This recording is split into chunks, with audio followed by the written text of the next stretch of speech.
Hello friends, welcome to latest leaves and lines.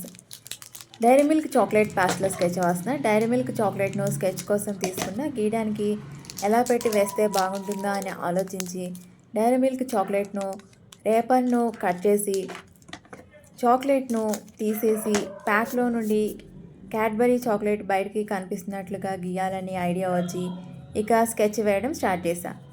First బ్రౌన్తో Cadbury చాక్లెట్ని draw చేస్తూ బ్లాక్తో highlight చేస్తూ Cadbury అని రాస్తూ chocolate మధ్యలో కొన్ని డీటెయిల్స్ని వేస్తూ పెన్సిల్తో షేడింగ్ ఇస్తూ స్కెచ్ని డ్రా చేస్తున్నా. ఈ స్కెచ్ మీకు నచ్చుతుందని అనుకుంటున్నా. మీరు కూడా ట్రై చేయండి. ఇంతకుముందు చాలా డైరీ మిల్క్స్ డిఫరెంట్ సైజెస్లో ఫ్లేవర్స్లో ఉన్నవి కలర్ఫుల్ ప్యాక్లో ఉన్నవి డ్రా చేస్తూ పెట్టాను కదా, ఇలా కూడా ట్రై చేద్దామని ఈ స్కెచ్ను డ్రా చేస్తూ చూపిస్తున్నా.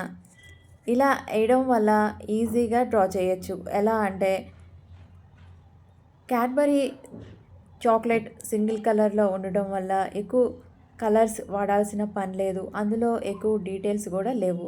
అంటే ప్యాక్పై ఉన్నట్లుగా మిల్క్ గ్లాసెస్ కానీ లోగోస్ సింబల్స్ కానీ నేమ్స్ కానీ ఇలా ఏమీ గీయనవసరం లేకుండానే డ్రా చేయొచ్చు. ఈ స్కెచ్ను మీరు కూడా ట్రై చేయండి.